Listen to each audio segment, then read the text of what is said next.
आज हम आप सभी के लिए दो श्रेणियों की चर्चा पहले कर चुके हैं।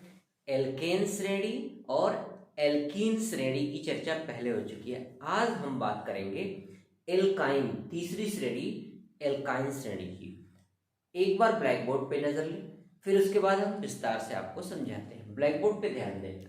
एल्काइन श्रेणी अथवा इसे एसिटिलीन श्रेणी भी कहते हैं।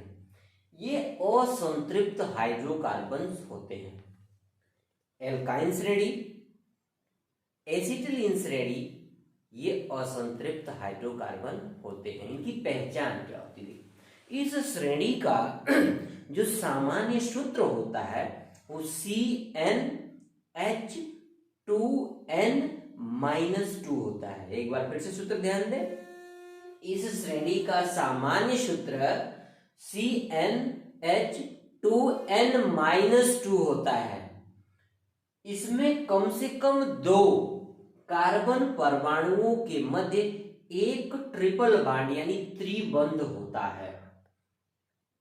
इस श्रेणी के यौगिकों का IUPAC नेम निकालने के लिए हम संगत एल्केन में एन हटा देते हैं और एन की जगह आइन जोड़ देते हैं। जैसा कि उदाहरण में हमने लिख रखा है, जैसे एल्केन है, एल्केन में से एन हटाते हैं, एन हटाने के बाद क्या बचेगा? एल्क। अब जो बचता है उसमें आइन जोड़ देते हैं तो एल्काइन बन जाता है।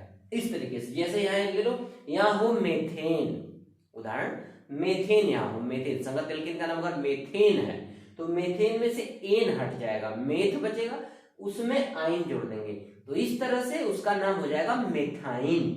आगे एग्जांपल में चर्चा करेंगे।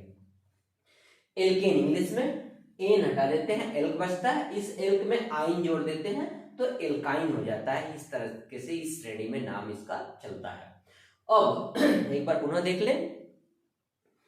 इस श्रेणी का सामान्य सूत्र CnH2n-2 होता है। सामने लिखा हुआ है CnH2n-2 होता है। इसमें कम से कम 2 कार्बन परमाणुओं के मध्य एक ट्रिपल बॉन्ड होता है, त्रिबंध होता है। इस श्रेणी के IUPAC नेम निकालने के लिए यौगिकों का एल्केनों के नाम से एन हटा करके आइन जोड़ देते हैं। बड़ा सिंपल सा फार्मूला है। आइए एग्जांपल देखते हैं और क्लियर हो जाएगा। हमने यहाँ 4 कॉलम बना रखा है। एल्केनों का नाम, एल्काइन, साधारण नाम एल्काइन का और IUPAC नेम। ये दोनों नाम हमने इसलिए लिखा, कभी कभी पूछता है एसिटिलीन का IUPAC नेम बताओ। अगर आपको पता ही नहीं एसिटिलीन क्या है, ये एल्काइन श्रेणी को ही एसिटिलीन श्रेणी भी कहते हैं, तो इसलिए हमने ये दोनों साधारण नाम भी खोल दिया है और IUPAC नेम भी खोल दिया है। आइए C2H6, यहां फार्मूला लिखा हमने C2H6, 2 कार्बन परमाणु और 6 हाइड्रोजन परमाणु। C2H6 ये है एथेन, तो संगत एल्केन का नाम एथेन है। क्या है? एथेन। अब देखिए इसका फार्मूला C2H6 है, लेकिन एल्काइन श्रेणी में आप देखेंगे 2 कार्बन परमाणु के साथ सिर्फ 2 हाइड्रोजन परमाणु। ये आपका जो फार्मूला बना, इस फार्मूले के आधार पर आप निकालेंगे तो ये अणुसूत्र आएगा। इसको C2H2 को हम इस तरीके से भी लिखते हैं। अगर कभी देखे CH ट्रिपल बॉन्ड CH दे दे तो आप ये समझ लेना कि C2H2 ही है।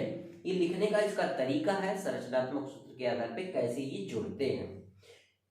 इस ट्रिपल बॉन्ड के आधार पर, जैसे मैंने बताया था, एल्केन में सिंगल बॉन्ड, एल्कीन श्रेणी में डबल बॉन्ड और एल्काइन श्रेणी में ट्रिपल बॉन्ड। ट्रिपल बॉन्ड देखते ही समझ जाया करो सूत्रों में कि यह एल्काइन श्रेणी का तत्व है या यौगिक है, एल्काइन श्रेणी की यौगिक है। तो एल्काइन श्रेणी का IUPAC नेम बनाने के लिए लास्ट में आइन जोड़ देते हैं, जैसा इसका उच्चारण है लास्ट में, आइन, एल्काइन।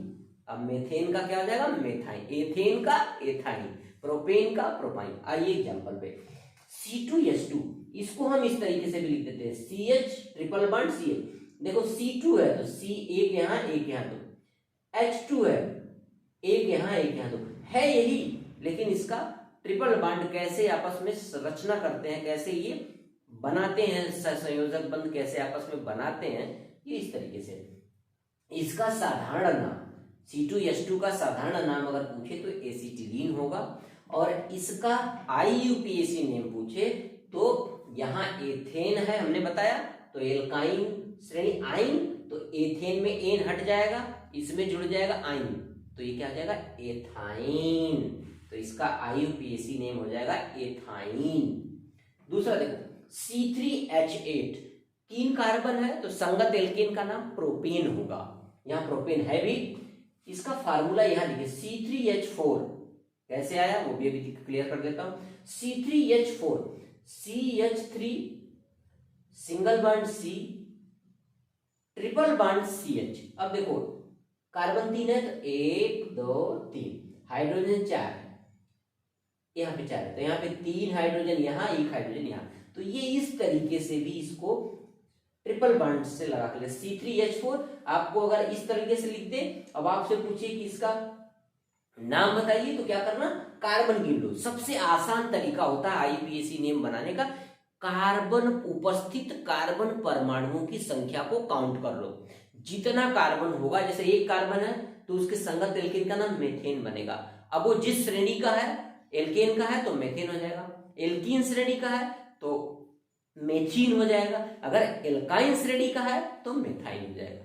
एथेन है, एल्केन में एथेन होगा, एल्कीन में एथीन होगा, और एल्काइन श्रेणी में एथाइन होगा, जैसा कि यहां हमने लिख रखा। अब देखो, अब इस C3H4 का जो साधारण नाम होगा एल्काइन श्रेणी में वो मेथिल एसिटिलीन होगा, और इसका IUPAC ने जब ये प्रोपेन है तो आइन, ये हो जाएगा प्रोपाइन।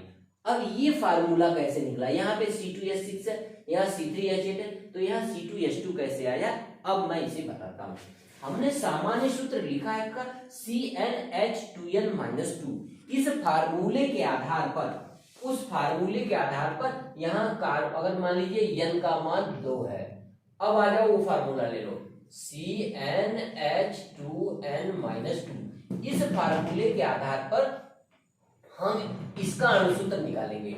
यहां है Cn, n का मान 2 है, 2 लिख लिया, H2 मल्टीप्लाई n का मान क्या है 2 माइनस 2, अब इज इक्वल टू C2, 2 ही रहेगा, H2 2 4 यानी 2 दूना 4 माइनस 2, अब ये हो गया C2, H 4 में से 2 घट गया C2H2, ये हो गया आपका एथाइन, क्या हो गया आपका एथाइन। इस तरीके से इसका फार्मूला। अब 3 कार्बन का n का मान 3 निकाल लो, इससे निकालो इस फार्मूले पे, ये हो गया आपका पहला। अब ये ले लो दूसरा, C का मान 3, C n का मान 3 तो 3, H2 ऐसे ही रहेगा, मल्टीप्लाई n का मान क्या लिया हमने 3 माइनस 2, अब ये हो गया C3, H2 3 6 2 3 6 minus 2 is equal to, ये हो गया C3, H 6 में से 2 गया 4, यही है ना C3H4, ये हो गया आपका प्रोपाइन, क्या हो गया आपका प्रोपाइन। तो इस तरीके से CnH2n+2 वाले फार्मूले से किसी CnH2n-2 वाले फार्मूले से एल्काइन श्रेणी के सभी सदस्यों का नाम आप पता कर सकते हैं और उसका अणुसूत्र आप निकाल सकते हैं। इसमें आपको कुछ भी फार्मूला या कोई चीज याद है बहुत अच्छी बात, नहीं याद है तो इस फार्मूले के आधार पर आप इसका IUPAC नेम भी निकाल सकते हैं, इसका अणुसूत्र भी निकाल सकते हैं। इतना बेहतरीन फार्मूला है। और आप देखिए यहाँ पे एक फार्मूला हमने और बताया है कि CH2 प्लस कर दें, वो फार्मूला इस पे भी लागू होता है, एल्काइन श्रेणी पे भी लागू होता है। जैसे यहां है C2H2, C2H2 ये हो गया एथाइन, इसमें प्लस CH2 कर दो,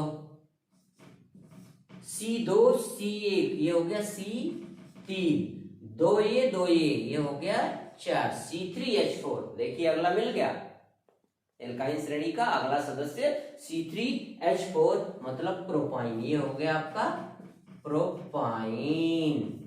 अब इसमें फिर प्लस कर दो CH2, अगला मिल जाएगा आपको C3 और ये C4 और H4 2 6, जैसा हमने यहाँ निकाल रखा है C3H6, ये आपका क्या था प्रोपाइन। अब इस प्रोपाइन में CH2 प्लस कर देंगे तो ये हो जाएगा आपका एथाइन प्रोपाइन ब्यूटाइन।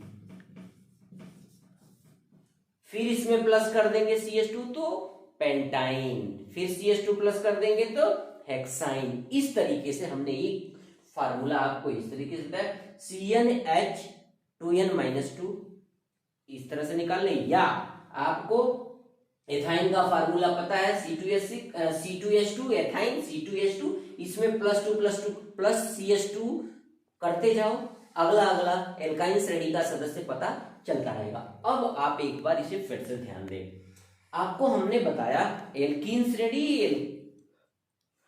एल्केन श्रेणी, एल्कीन श्रेणी, एल्काइन श्रेणी, 3 श्रेणियां बताई। तीनों का फार्मूला जैसे पहले एल्केन का बताया था CnH2n+2, देखो +2 CnH2n सब में रहेगा, ध्यान रखना CnH2n सब में रहेगा। एल्केन में +2 मतलब जोड़ दो, एल्कीन में हटा दो, 2 हटा दो, क्या बचेगा CnH2n, हटा दिया हमने +2। अब फिर तीसरा कहेगा अरे मुझे फिर से जोड़ लो, तो क्या करो, ठीक है जोड़ो भी घटा, फिर वो करेगा -2, तो इसमें है CnH2n-2। तो एक बार फिर से ध्यान दो, एल्केन श्रेणी का जो फार्मूला होगा CnH2n सब में कॉमन है, ध्यान रखना CnH2n सब में कॉमन है। एल्केन होगा यहां प्लस हो जाएगा, एल्कीन होगा ये हट जाएगा, और एल्काइन होगा तो यहां पे ये -2 घट जाएगा। तो इसको ऐसे भी कहते हैं सरल तौर पे, मजाक के तौर पे, एल्केन में 2 जोड़ दो, एल्कीन में 2 हटा दो, और एल्काइन में 2 घटा दो, जैसा कि सामने है। तो एक बार फिर से इसको देख ले, IUPAC नेम का अगला जो लेक्चर होगा वो तीनों श्रेणियों के साथ सारे जो समूह हैं उन समूहों के IUPAC नेम का होगा। तो एक बार फिर से इसे देख ले, एल्काइन श्रेणी अथवा एसिटिलीन श्रेणी, ये असंतृप्त हाइड्रोकार्बन होते हैं। इस श्रेणी का सामान्य सूत्र CnH2n-2 है। इसमें कम से कम 2 कार्बन परमाणुओं के मध्य एक ट्रिपल बॉन्ड यानी एक त्रिबंध होता है, और इस श्रेणी के यौगिकों का IUPAC नेम बनाने के लिए संगत एल्केन में एन हटा करके आइन जोड़ देते हैं। जैसे एल्केन में एन हटाया, एल बचा, इसमें आइन जोड़ दिया, एल्काइन हो गया। एल्केन एन हटाया, एल्काइन। जैसे यहां एथेन था एथाइन, प्रोपेन था प्रोपाइन, ब्यूटेन होगा ब्यूटाइन, पेंटेन होगा पेंटाइन, हेक्सेन होगा हेक्साइन। तो इस तरीके से इसका जो उच्चारण है आइन वाला, संगत एल्केन के जो मूल अक्षर है उसमें आइन जुड़ जाता है, और इस तरीके से इस एल्काइन श्रेणी का IUPAC नेम पता चल जाता है। और इसका अणुसूत्र याद है, ठीक है, नहीं याद है तो इस फार्मूले के आधार पर CnH2n-2 वाले फार्मूले के आधार पर इसके सभी सदस्यों का अणुसूत्र आप निकाल सकते हैं। और अगर एक का निकाल लिया आपने, आप गुणा भाग नहीं करना चाहते, सिर्फ जोड़ना चाहते हैं, तो +CH2 करते जाओ। हमने बताया था कि इनके 2 क्रमागत सदस्यों के बीच में +CH2 का अंतर होता है, मतलब CH2 का अंतर होता है, चाहे वो एल्केन हो, चाहे वो एल्कीन हो, चाहे वो एल्काइन हो। तो इस तरीके से हमने तीनों श्रेणियां आपको विस्तार से बता दिया। ये आपके बहुत काम की होने वाली है, बहुत ही महत्वपूर्ण है बोर्ड की भी दृष्टि से और आपके नॉलेज की भी दृष्टिकोण से। तो इसी चैनल को लाइक, सब्सक्राइब और बेल आइकन अवश्य दबाएं ताकि अगला इंपॉर्टेंट लेक्चर आपको सबसे पहले मिले। सीखोगे तभी तो जीतोगे।